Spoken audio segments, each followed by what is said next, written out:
My name's Simon Hayward. I'm a physiotherapist at Blackpool Victoria Hospital, and today I'm presenting my poster about diagnostic ultrasound and its use by physiotherapists on critical care. I started with diagnostic ultrasound about 3 years ago. It was introduced to me by a critical care consultant, and who thought that there'd be a massive impact on physiotherapy technique by having this ability as part of our clinical reasoning.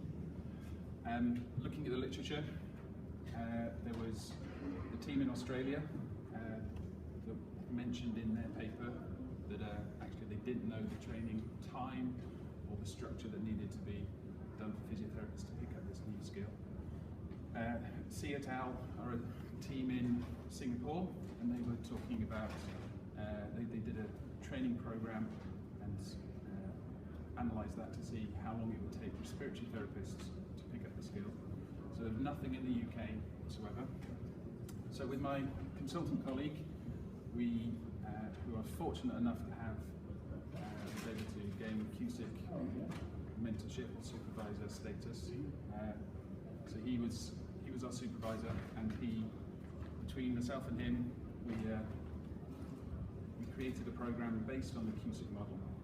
The QSIC model has an abdominal, a lung, and vascular component.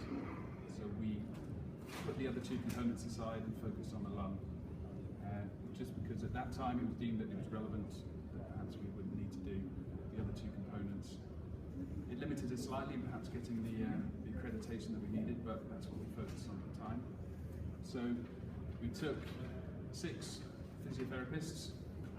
Nobody had a real go at lung ultrasound before, and we put them through the training program. I was one of, a little bit biased, I was one of them myself, and went through the training program, and at some point had to sort of stop to evaluate.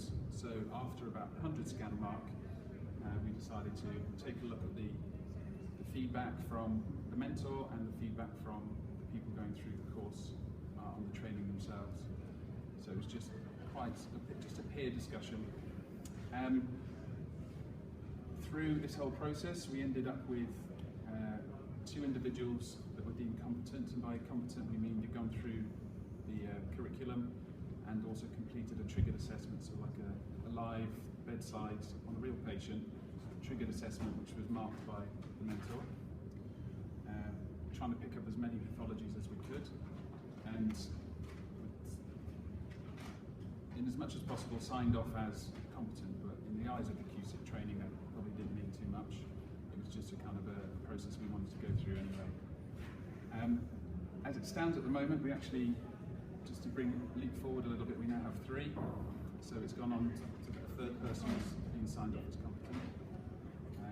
And quite a few barriers came up, which would hopefully through this poster sort of show that other physiotherapists or other ACCPs around the country might encounter these barriers, these hurdles, and perhaps ways to overcome them. But basically, it's quite an intensive training program. You need to be committed to it, you need to have the time to do it. So the reason that we didn't get all 6 through by the time we wrote this up, or even to date we haven't got all 6 through, is that actually some of them had other responsibilities, predominantly managerial, that took them away from the critical care environment for large periods of time, which didn't allow them to go through the process in the same speed. The 2 individuals, myself being one of them, who did complete it, we were full-time on the unit, and we didn't have the dual responsibility of the managerial structure, so we had the time to allocate to it. The 3rd person, who has gained competency since then, is part-time individual, but is on the unit for the majority of the time as well. So it seemed that within the working day, it was the managerial structure that was the main barrier. Can't stress enough the importance of the mentor. It is paramount to any accreditation that you might gain later on, and it's paramount to your learning process as well. You really need that structured support coming from that experienced individual.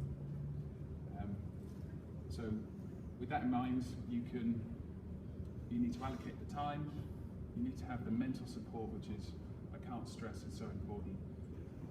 But it is quite possible for, within the eyes of the QSIC program, quite possible for physiotherapists to go through the program and get competence to be able to use lung ultrasound. And then with any further research, we go on to see how it can impact our practice.